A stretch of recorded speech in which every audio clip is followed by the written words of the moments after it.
So Dave, why were you a little bit unsure or even sceptical of using an outsourced provider? I suppose, like any business owner, when you're doing something that's out of your comfort zone, using outsourcing is sort of an area where you don't know the cultural differences and how to sort of, work with, the businesses in an outsourced environment. So I guess I was always sceptical of how that worked, and also just sceptical of, how do you manage people when they're so far away. But you had a VA for a couple of years before we got introduced, is that right?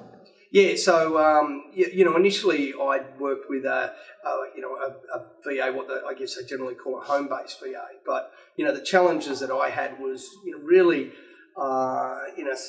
the difficulty of knowing when they're available. They have lots of issues regarding technology and dropouts with electricity or bad internet.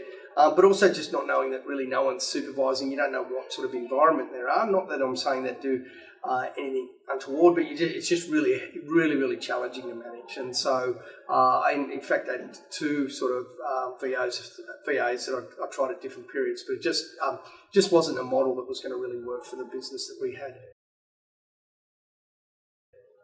And what then made you decide to go for a managed VA type service? I suppose one of the reasons that we decided to go with a managed VA service was, and particularly the one provided by the guys in Cebu, was that we had the confidence that they were being managed. There was an office manager, and also just the comfort that Jeremy, who is an Australian guy, is actually on the ground here and is able to sort of, bridge the gap between us down there and sort of know what's really going on and sort of give us the support that we need. So after you started using the service, what specific benefits did you receive that you perhaps didn't get from the previous work from home model?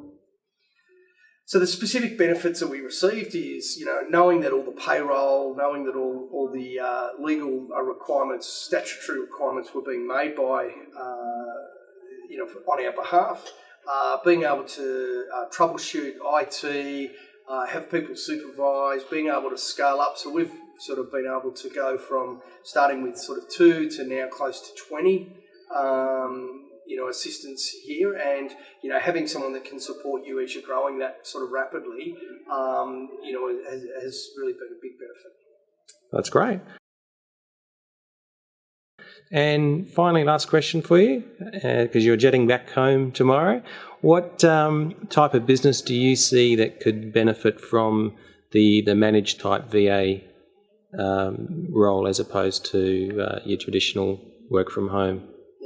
So I would encourage anyone to look at outsourcing as part of their key business model. I think we need to drive down the cost to deliver whatever service or product, and the costs in Australia are just so high that needs to be on someone's radar. But you need to be conscious of what you're getting yourself into for, and you've got to make sure that not always cheapest is best. And my experience with using a home-based VA, which is a cheaper option, is that it's not always going to deliver your outcome, and it's going to cause you a lot more frustration. So I'd recommend anyone that's serious in business, that may see themselves growing over time and needing to have people working in a good office environment where they can interact and they can actually collaborate, but also knowing that they're supervised, that they're legally sort of looked after from all their pay and requirements, then that person that has the ability to sort of grow, and even if they don't, they've just got a couple of team members or one or two, and they're just needing some key stuff done,